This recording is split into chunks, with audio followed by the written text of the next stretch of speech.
A linhagem de Sete é a linhagem dos filhos de Deus, daqueles que vão manter a Deus. Então a linhagem de Sete, da onde vem Abraão, é da onde vem Isaac, Jacó, é da onde vem Jesus. A linhagem de Caim é a linhagem de pessoas que estão afastadas de Deus. É interessante entender que o sétimo, depois de Adão, na linhagem de Caim, é um homem chamado Lameque.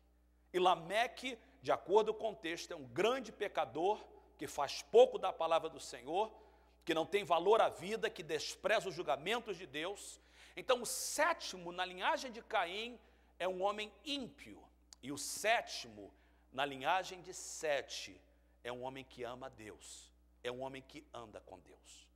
Quando Matusalém nasce, então, Enoque tem uma revelação a respeito do julgamento futuro. Como sabemos isso? Só por curiosidade, diz o texto que Matusalém é o filho de Enoque, e o nome Matusalém pode ter dois significados. Quando a gente olha a palavra e a tradução, o significado de nomes é muito importante no texto bíblico, principalmente no Velho Testamento. Então, o nome Matusalém pode ter dois significados. O primeiro é o homem que aponta para algo.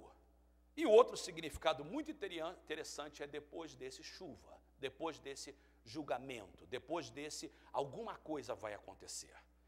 Nós vemos que os números, eu mostrei para vocês, são importantíssimos. No verso 5, 25, diz o seguinte: aos 68, 7 anos, Matusalém gerou Lameque. Então você tem esse Lameque, não é o mesmo da linhagem de Caim.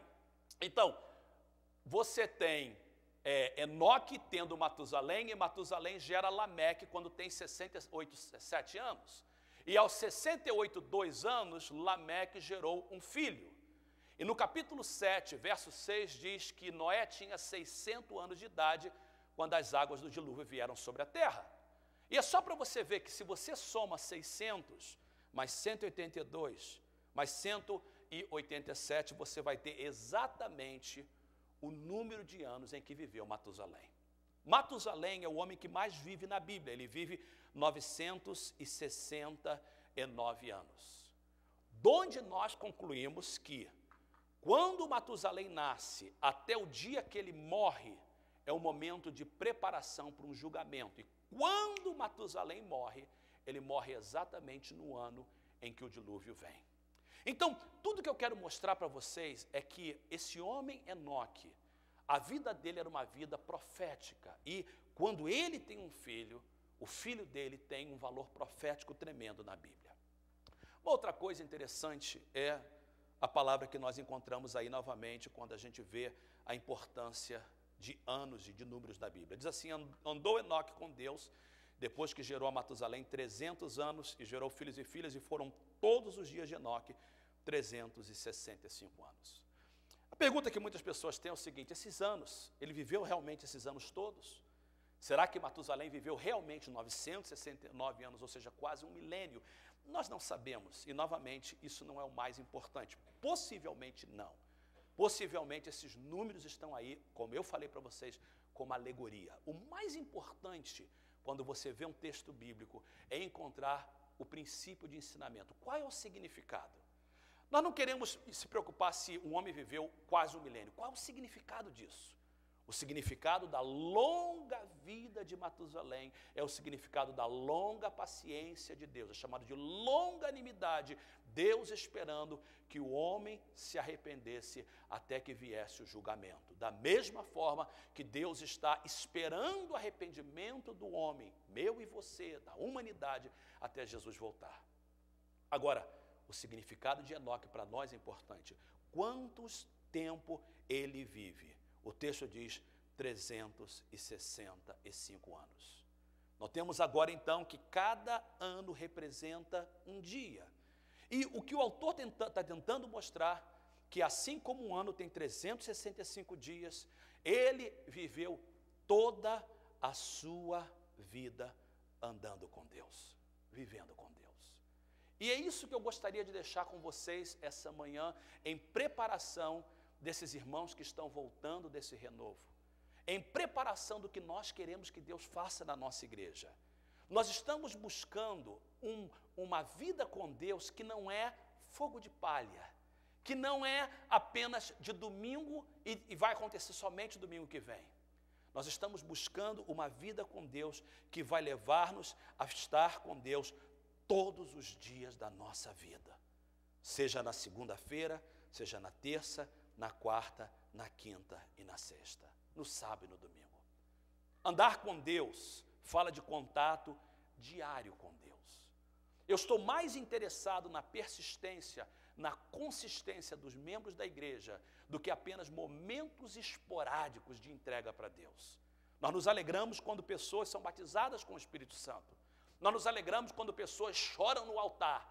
Nós nos alegramos quando pessoas são tocadas por Deus. Mas eu mais me alegro quando as pessoas são persistentes a viver uma vida com Deus. E é isso que eu quero como pastor de vocês. Eu não quero que você busque a Deus somente quando você tenha necessidade. Que a oração não seja baseada em necessidade, mas que o nosso andar com Deus seja uma coisa contínua, que a igreja esteja sempre orando, buscando a Deus, recebendo a palavra, meditando, que Deus que tinha primazia na vida de Enoque, tenha primazia na nossa vida também. O texto diz que andou Enoque com Deus e não apareceu mais, porquanto Deus para si o tomou. Tão certo como você está ouvindo a minha voz essa manhã, tão certo como você está aqui nessa manhã, eu quero dizer para você que um dia nós seremos arrebatados. A vida de Enoque é simbólico do que vai acontecer conosco. O apóstolo Paulo diz que, da mesma forma, num abrir e fechar de olhos, nós seremos arrebatados para vir estar com o Senhor. Quando eu estava no Brasil, na convenção da ADONEP, eu estava traduzindo o pastor Moisés Cerulo, e dessa vez eu não gosto muito de traduzi-lo, porque ele é uma pessoa meio exigente para a tradução, mas eu atendi um pedido dos irmãos dali, e ele pregou com muita unção, foi uma mensagem profética tremenda, e ele até fez uma menção que talvez seria a última vez que ele iria ao Brasil, que ele foi para trazer uma mensagem, e ele fez uma afirmação muito forte, e ele fez uma afirmação como profeta de Deus, e ele é muito sério como profeta de Deus. Ele diz assim: olha, se o que eu falo não acontece, eu não sou profeta de Deus, e para falar isso é muito forte. E ele fez uma afirmação, e eu traduzi aquela afirmação. Ele disse o seguinte, e naquela noite devia ter mais ou menos, sei lá, umas 5.000 pessoas, e ele disse assim: dos que estão aqui presentes, 85% vão presenciar a volta de Jesus. E quando ele falou isso, eu senti alguma coisa no meu corpo. 85%, disse ele, vão experimentar a volta de Jesus. Pare para pensar nisso. Porque aquela estatística lá não é diferente daqui. E ele então, como profeta de Deus, ele afirmava: a volta de Jesus está perto. E eu creio de todo o meu coração que a volta de Jesus está muito perto, muito perto. Se você está acompanhando o que está acontecendo no Oriente Médio, acompanhando o que está acontecendo no mundo político, econômico, a volta de Jesus está muito perto. E quando a gente pensa na volta de Jesus, a gente precisa de fazer uma reavaliação da nossa vida. Cada um de nós, que você que está aqui, ou você que está ouvindo e assistindo através desse vídeo, como é que está a nossa vida com Deus? Se o Senhor Jesus vier essa noite, se o Senhor Jesus vier essa semana, nós estamos preparados para ir com Ele. A vida de Enoque é simbólica da vida que eu e você temos com Deus. Enoque vivia tanto com Deus que quando Deus quis, o chamou e o levou para si. E esse é o meu desejo. Eu oro de todo o meu coração, e esse é o maior peso que eu levo na minha vida, e Deus é minha testemunha, que a igreja que o Senhor colocou para mim pastorear seja uma igreja que esteja preparado para a volta do Senhor.